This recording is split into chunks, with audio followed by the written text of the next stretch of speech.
You're watching Terrier Vision. We're joined by Coach Mike Young on the program. Coach, we talked about the fact that the schedule now eases up in terms of games. You just have one game this week. Down to Georgia Southern we go. A team you beat handily in Spartanburg last month, 71-53. What do you recall about that one?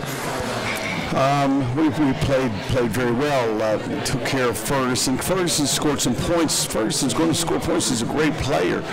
Mark, they're playing him more to three. I'm really concerned about our matchups. They're playing lineups like Sam Mike at 6'6", 6'7", 240, with Cameron Dunnigan, who's 6'8", along with Ferguson at the three. So the Spencer guard him. I don't know the answer to that. Okay. And as far as, you talked about Georgia Southern changing their lineup a little bit. Their point guard is C.J. Reed, who, was a three-time All-MEAC and then transferred to Central Florida, and then the Central Florida coach got fired, so he ended up at Georgia Southern. His father is a member of Charlton Young staff over there. But he's the point guard. What does he do well? What do you have to do with him? He's... we recruited him, and I thought we were going to get him, and then his dad kind of pulled the plug on it and hurt us. But we wound up getting Brad Losing, so it worked out pretty well. Yeah, I think you did okay. He's got kind of an old man's game, but he really knows how to play, and he can really shoot it. I thought we held him, kept him under wraps pretty good. He had 8. At our place, but he's a guy that's capable of scoring 16, 20, making it hard on you, really shooting it, and our guards did a nice job of contesting him.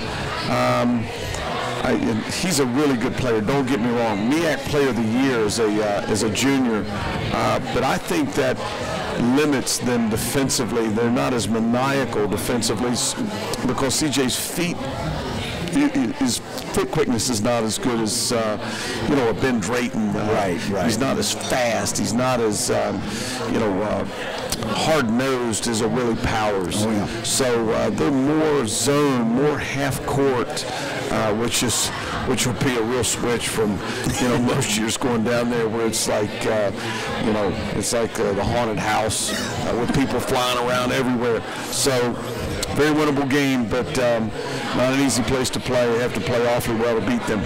You brought up Eric Ferguson. You held him to 6 points, but he's capable any night of going for 20 points and 13 rebounds. When he's on, what makes him as good as he is? He's incredibly athletic, and he's 6'8", 6'9", and 230, I think he is, and effortlessly slices to the basket. He can step out and make a three. He's not as good with that as he thinks he is, but he can make that shot. He's one of those guys. He hasn't learned to play hard all the time, every possession. And if he did, he could make a lot of money doing it. I think he's the best pro prospect in our league. Some would argue that Simpson is, and he may be. I think Eric Ferguson is a terrific talent, and capable of 25 and 12 night and beating you by himself. And C.J. Reed, to hold those two kids under double figures. Who's the leading scorer? Trey Bussey? Their leading scorer, well, this sheet is about a month old, but Ferguson was their leading scorer at the time. In our game. Oh, in our game. Oh, that would have been Bussey had a dozen. Yeah, Bussey's playing 10 minutes, 12 minutes a game right now. I thought Bussey was really, really good. But Ferguson is their leading scorer at 16, 17. C.J. Reed is 13 a game. Got to do a job on those two guys. And that's easier said than done, but if we can hold those two under their averages, we've helped ourselves win. Will John Swinton be available? Yes, he will be. Practice tonight. And he got some rust on the tires, but great to have him back in uniform. He's excited to be back in uniform, and he'll play. He'll play Thursday, and be nice to have him back. I'm sure Indiana Faithful is the happiest guy on our program. Take a look. Indy's been playing 38 to 40 minutes. We had no choice. You got to go back to that Sanford game. The kid is sick as a horse. I mean, he's got the flu and did not practice Wednesday before the game. He did travel with us. We were trying to figured out where we could bring him down day game and just leave him here and let him rest, but he wanted to go on down. He did. He gave us everything in his tank. Maybe played better than anybody on our team. We come in at halftime, we're talking a little bit, and I hear this horrific noise in the bathroom, and kids throwing up. And I simply looked at him before going back on the floor, "Can you play?" And he looked at me, and yes, I can. And I think that says a lot about him. I'm not sure that I could do that. When you feel like that, that's just the most miserable feeling. And the guy went back out and played 20 minutes in the second half, played very well. I was impressed with that toughness and that selfless act. That was pretty cool. This is Inside Wofford Basketball with Coach Mike Young, live from Wild Wing Cafe in downtown Spartanburg. Coach, normally this is the segment where we have a player visit with us, but your guys were wrapping up practice late today.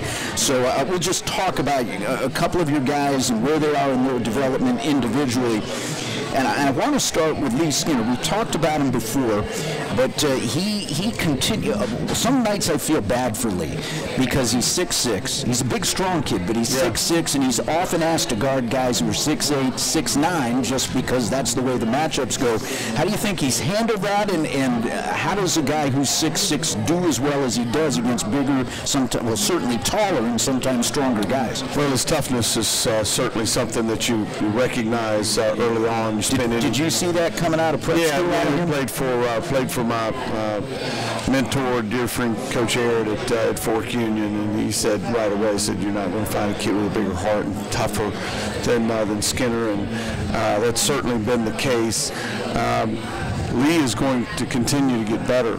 He's got to make that 15, 16-foot jump shot automatic. If he does that, he's really hard to guard. It's not automatic right now. In terms of being responsible, in terms of basketball IQ, in terms of complete buy-in with what we do defensively, there's none better. He is really smart, and that matchup night in, night out. I can go back to Colorado with the Roberson kid who I watched again the other night.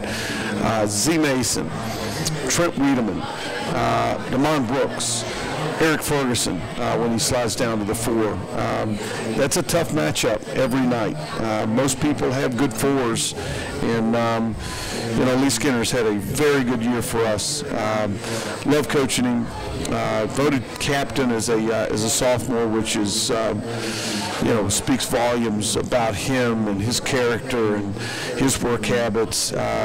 He's had a really nice year for us, and he's got an opportunity to get a lot better.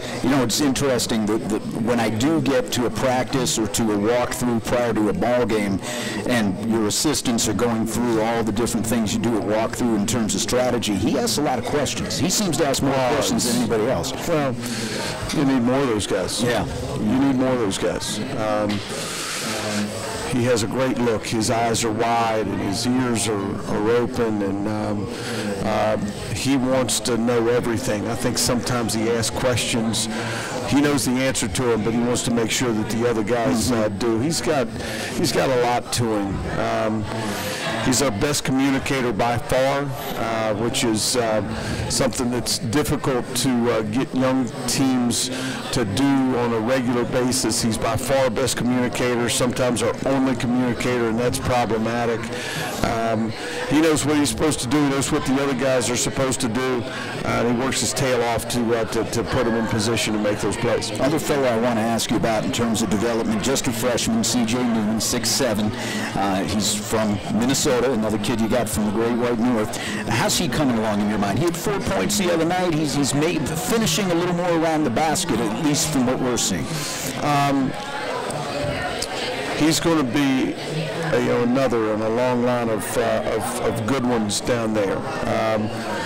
He's had a good year. He's had a good freshman year. He's played quite a bit of basketball for us. I've got to get him through this year, and he's got to completely fall in love with the game. He's got to completely refine his game offensively. How's he going to score score. He's got to develop something with his back to the basket and use his athleticism. He's a good athlete. He's got to completely redefine his body. Yeah. At 220, 225, wherever he is right now, he's got to get a lot bigger and stronger so that he can put himself in position to score more, to rebound more, to defend better, to take on screens and not get his head knocked off and get out of position. And he shoots the ball well, but not well enough. He can shoot it from three. He can make that shot, but he's got to become a lot more consistent in a number of areas offensively. It will come back to his work habits. If he's willing to go to work, if he's willing to fight and make himself into a really good player, he can get there. I think I know him well enough to know that he's going to do that. He wants to be a very good player, and he's a competitive guy. He's going to, one of two things. He's going to be a pretty darn good player for us for 4 years, or he's got a chance to be a really good player for us, and I hope it's the latter of the two. Coming out of high school, when you saw him recruiting him, how did he get his points? What kind of game did he have? Well, I mean, he around the basket, second shots, beat his man in transition, make a perimeter jump shot. Just a guy that was oozing with savvy and knew where to be at all times, and they ran some nice things for him to get him the ball.